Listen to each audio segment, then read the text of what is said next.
So Elizabeth Warren finished in an abysmal 5th place in the South Carolina primary. And in her speech after, she fired shots at Bernie. Demands more than a senator who has good ideas, but whose 30-year track record shows he consistently calls for things that fail to get done and consistently opposing things that nevertheless he fails to stop. Probably the worst criticism I've ever heard in my life. So you're blaming Bernie because the rest of the Senate and the House are a swamp. That's not his fault. That's their fault. Like, oh, he's got all these great ideas, but they never get passed. Okay, so why don't you blame the people who are not in favor of them and who are blocking them? She's reaching so hard, man. She's reaching so hard. And by the way, the idea he's never gotten anything done isn't even true. They have a nickname for Bernie Sanders. It's the Amendment King. You want to know why? Because he always gets amendments, very positive amendments slipped into pieces of legislation that, otherwise wouldn't have positive aspects to it. So, that's pretty important. It's also pretty important. You want to go talk to the workers at Disney and ask how they like Bernie Sanders? Because it's because of him that they have a $15 minimum wage. You want to go talk to some of the Amazon workers and see how they like Bernie Sanders? Because it's because of him and Ro Khanna that they have a $15 minimum wage. You want to go talk to them? Or what about Bernie Sanders and Mike Lee of Utah getting together, Ro Khanna in the House, and among others, getting together to stop the U.S. support of the genocide in Yemen? And then Trump vetoed it. According to Elizabeth Warren's logic, that's Bernie's fault. So he's being penalized for being on the right side of everything. Because, you didn't control all of Washington somehow. Elizabeth, please. Honestly, you're embarrassing yourself. I really hate to see this. It's become, super pathetic. So now, if you see that, and you think, well, it can't become any more pathetic than that, buckle up. In memo, Elizabeth Warren, campaign manager, basically admits that Warren's candidacy is now a convention effort. Quote, no candidate will likely have a path to the majority of delegates. Milwaukee is the final play. Ultimately prevail at the national convention. Okay, that's not even necessarily true yet. There's still a decent chance. It's almost even money that Bernie Sanders does get a majority going into the convention. So, first of all, it's not even true when you say, likely no candidate will have a path to the majority of delegates. Already wrong. But okay, let's assume that's correct. Look at this. Milwaukee is the final play and will ultimately prevail at the national convention. She's admitting, I'm going to try to overturn the will of the voters. She's admitting it. She's like, I see what the voters want. Noted. Now we're going to go ahead and nullify that. And I'm going to try to do a smoke-filled backroom deal to come out the beneficiary and come out the nominee.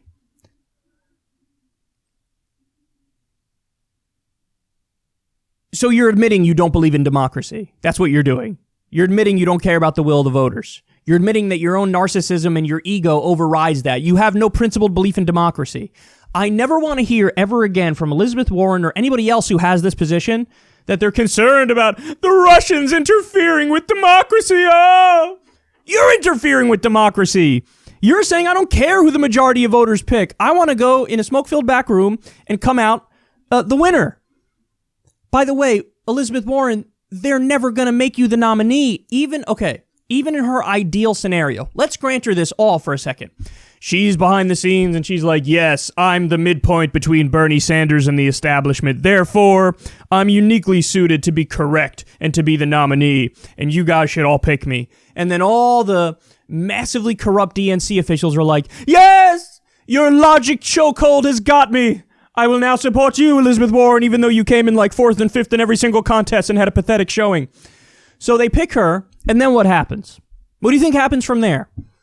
You get to override the will of the voters, Elizabeth Warren, and then in the general election, everybody somehow just magically starts liking you, and then you go on to ride in on your white horse and destroy Donald Trump in the general election and become the first female president of the United States. That's not going to happen. If there is a brokered convention, hear me now, quote me later. Hear me now, quote me later. If there's a brokered convention, Donald Trump wins. Now, slight asterisk there. It's possible if there's a brokered convention and Bernie comes out the nominee because he has the most votes. In that scenario, it's possible that Trump doesn't win. But even that, you're rolling the dice. Really, whoever gets the most votes should become the nominee. End of conversation. No brokered convention. But even in your dream scenario, Elizabeth Warren, which is not going to happen, it's not going to happen. I'm being kind by even entertaining the idea that they would consider you.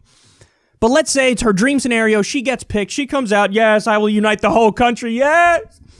You will get obliterated. Donald Trump will landslide you. You want to know why? The base isn't going to be very happy to come out and vote when you just said to them, your vote doesn't matter. By the way, total logical contradiction, too. I mean, stop and think about how arrogant this is. This is so arrogant, we need a new word for it. Elizabeth Warren wants to tell you, okay, listen, I'm going to override your votes in the primary. I'm going to override it. But then in the general, I'm going to come begging to you and say, please, I need your vote. Your vote is so important. You just told me my vote didn't matter. You just told me to go screw myself. You just told the will of the people that you're irrelevant and I'm going to come out on top anyway. And then you're going to turn around in the general and say, please, I need your vote. Your vote is so important. Your vote is what makes democracy function. 5 minutes ago, you didn't think that. 5 minutes ago, you said it doesn't matter. I don't care. I'm going to override the will of the voters. It's so arrogant. We really do need a new word for it. Elizabeth Warren, it's never going to happen. It's never going to happen. And by the way, I've been way too kind to her to this point saying that let's grant her that it's going to happen. No, it's not going to happen. Even in the best case scenario, she would lose to Trump. But in the most likely scenario, here's how this conversation unfolds.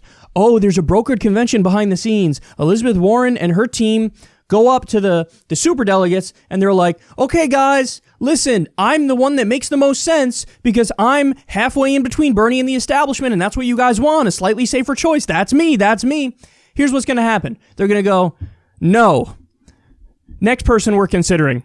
Honestly, I'm not kidding about this. Mike Bloomberg has a better chance of getting it at a brokered convention than Elizabeth Warren does. You want to know why? Because she sold out for nothing. Elizabeth Warren, they did not forget the Consumer Financial Protection Bureau that you did. You think the donors are okay with that? You think the lobbyists are okay with that? You think the special interests are okay with that? They didn't forget that you've wanted to crack down on Wall Street for a long time, and you mean it. They didn't forget that you want to raise taxes on the rich. They didn't forget any of that. So they would take one look at you and they would put you in the same category as Bernie. They would say, no, you're in some ways on the left, so we're not going to have you at all. Mike Bloomberg has a better chance. Joe Biden has a better chance. Mayor Pete has a better chance. It's unbelievable that she sold out for nothing. The character arc on Elizabeth Warren's story is the most depressing I've ever seen. Somebody who seemingly cares about the issues and is a crusader for the right thing and pushed Obama to the left and then slowly but surely kind of stabbed her friend in the back in 2016 when this person who nominally agrees with her on a lot more issues, would you look at that? She didn't endorse Bernie Sanders. Wow, funny how that worked. She kind of sat back and let Hillary Clinton steal the election and then endorse Hillary Clinton in the general. And then fast forward, now you want to run and you're trying to block your friend from getting the nomination, even though he's the one who created the movement. And then you go on to back off of Medicare for all, accuse Bernie Sanders, the most progressive senator in the country, of being a secret sexist. Now your campaign is literally just to stop Bernie effort, where you're saying even if he gets the plurality, I'm going to try to steal it for myself. You sold out for nothing. For nothing. You're not even going to get anything out of it. You ruined whatever remnants of a legacy you had left for Dickie McGee's acts. For nothing. I don't know how she sleeps at night. I'm serious. I don't know how she looks herself in the mirror and says, yeah, great job. Keep it going. The nerve to send out that email, the email of like, okay, our play is at the convention in Milwaukee. We're going to prevail there. Want to donate $5 to my campaign? The nerve. The nerve. So here's what I say, man. You know, if you live in Massachusetts, she's already telling you, oh, your vote is not going to matter in the primary. I don't care about it because I'm going to try to steal it anyway. So if you live in Massachusetts, why would you vote for her? She doesn't believe that votes should determine who the winner is. So she can't have that contradiction of asking you for your vote and then turning around and saying, I don't care who the votes go to. It doesn't matter to me. So if you're in Massachusetts and you're a Warren supporter, listen, we welcome you into the Bernie camp with open arms. And with Bernie, notice he hasn't attacked anybody. He hasn't. Everything has been factual. Everything, like Mayor Pete, he has billionaire donors. Sure, it's a little bit of an attack, but it's also factually accurate. He never goes out of his way to say things that are untrue or gratuitous. So if you support Medicare for all and free college and a living wage and ending the wars and a Green New Deal and legalizing marijuana and regulating Wall Street and raising taxes on the rich, if you want to support an actual left agenda, the Bernie camp welcomes you with open arms. And we hope that you'll consider, voting for him, because Elizabeth Warren has no chance, and she's gotten desperate to the point where she wants to steal the election. And I think there should be consequences for that. I don't know how anybody in their right mind votes for her when she's saying, I don't care about democracy. I don't care about principles.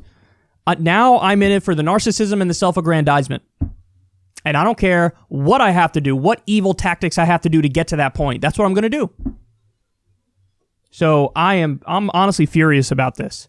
The nerve to say, I want to try to steal it at the convention, and then I'm going to come out in the general and ask you for your vote. 5 minutes ago, I said your vote literally doesn't matter. I don't care who has the most votes. I don't care. I'm going to try to steal it. And then you're going to ask us for our vote? What happened? You just said it doesn't matter. Now it matters?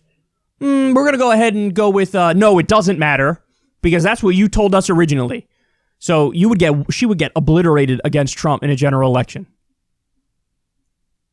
Really is a shame what happened to Elizabeth Warren. It really is. And after all this, I hope she loses her home state. Because if anybody's earned it, it's her.